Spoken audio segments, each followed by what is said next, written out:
Ke belakang, bola diberikan kepada Angga Sinaro bersama dengan Umpulasi. Ball position masih dilakukan oleh para pemain Anggia. Oh, belum masih lebih. Oh, sayang sekali tidak di area.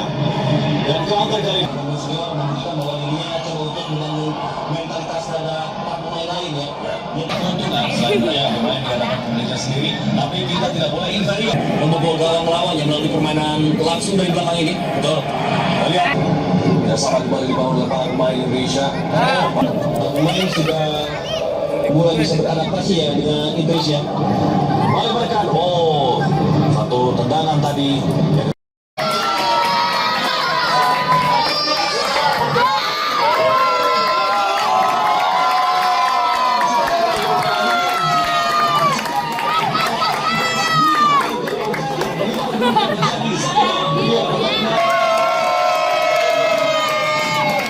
Juga disiplin para pemain betul, di mana skuad yang dimiliki oleh Thailand di Raja Buri ini adalah gimnasium yang mampu menampung 4.000. Bagaimana ia mampu menjadi salah satu pahlawan Indonesia. Baiklah pemirsa, kick off babak yang pertama pertandingan antara Indonesia versus Thailand dalam final. Masih lama ya? Masih. Kalau di TV mah nggak ada itunya tuh, sinyalnya tuh deh. Sinyal nggak ada apa itu. Ini pakai STB. Enggak, udah digital. Oh. Saya Inggrisnya. Masalahnya lawannya berat Thailand. Tuan rumah. iya, suara belum udah pada dibukain. Ya syukur alhamdulillah ya dengan adanya Yogi masuk ke timnas ya. Ya alhamdulillah dengan bangga hati, dengan senang hati. Ya saya senang sebagai keluarga. Ya harapannya ya untuk kedepannya ya lebih sukses lagi. Ya untuk sementara ini ya nggak nyangka juga ya untuk keluarga sendiri ya nggak nyangka. Ya nyangka nggak nyangka lah namanya juga. Ya bangga, jadi saya jadi orang tuanya udah bangga Yogi masuk futsal sampai masuk final. Futsal tuh waktu SMP. Iya futsal. Pagi SD sih masih itu bola lapangan gede.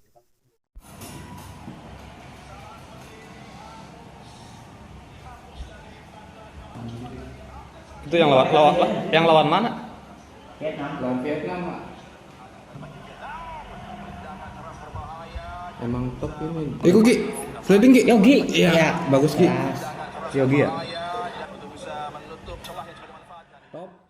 Kita mulai bahas-bahas dari hasil tadi dulu deh. Mas Doni tanggapain dulu deh soal timnas futsal kita deh. Walaupun tadi katanya lapis kedua, walaupun nggak bisa dibilang lapis kedua juga ya gitu. Tapi bisa sampai ke final.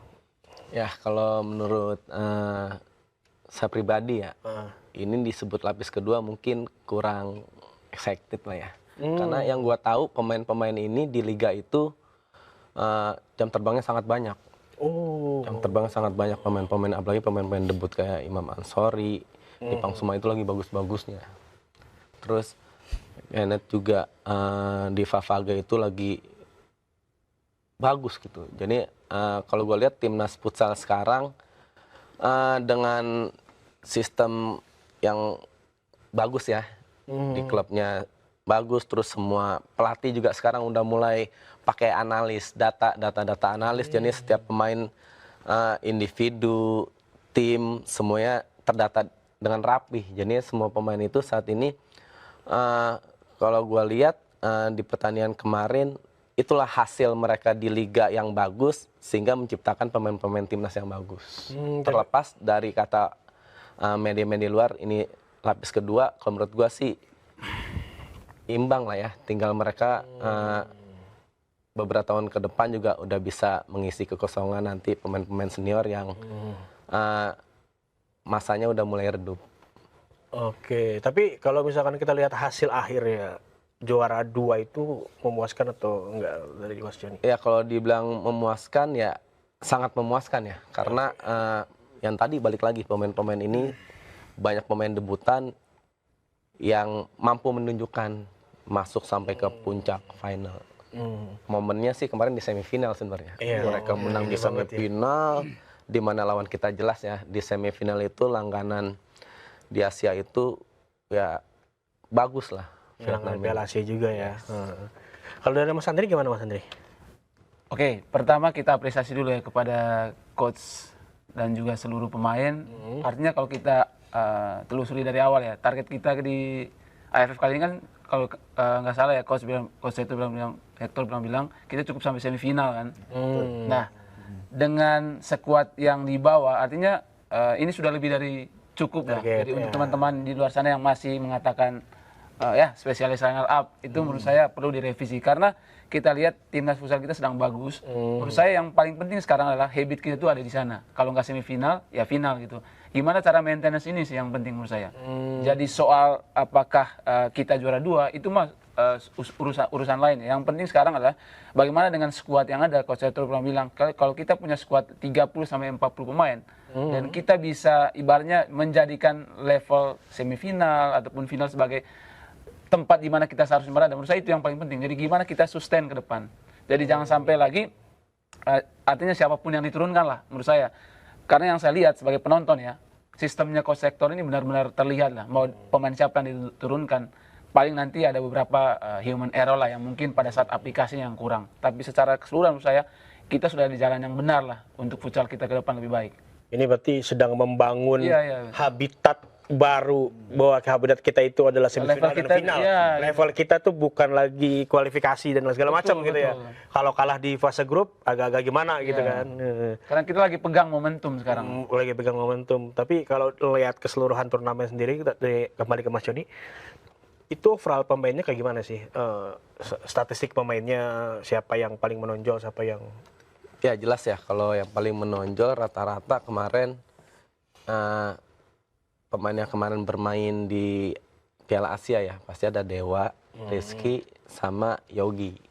Ya, terlepas dari itu juga banyak pemain-pemain yang sudah bisa menerapkan sistem yang diberikan Coach Hector Sauto sehingga siapapun yang dimainkan yang tadi saya bilang ya data analisnya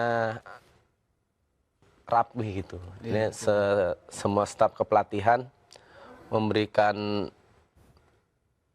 yang mereka punya untuk timnas kemarin di Piala AFF ya sangat berkembang dengan data-data yang sudah ada. Tapi kalau misalkan kita lihat lagi kan analisis error sedikit tadi kayak misalkan di fase grup lawan Australia gitu kan gol kedua Australia kan akibat human error itu faktor-faktor apa sih sebenarnya? Ya kalau mereka itu gugup atau Ya kalau seperti itu sebenarnya mental ya karena rata-rata juga banyak pemain yang debutan juga di timnas AFF kali ini. Jadi ini sangat berguna buat pemain-pemain tersebut karena kalau mereka tidak diturunkan di Piala AFF mereka tidak akan dapat untuk selain permainan mereka sendiri dan lain-lain yang kita lihat saat ini banyak pemain-pemain muda di tim AFF cuman yang tadi luar biasa sih kalau menurut ngasah mental dulu ya. Nggak apa-apa deh kalah sekali bangkit 2 kali bahasa gitu. Stay updated. Info terkini masih banyak. Jangan lupa subscribe, like, dan share YouTube official OKZone. Dan selengkapnya ada di okezone.com.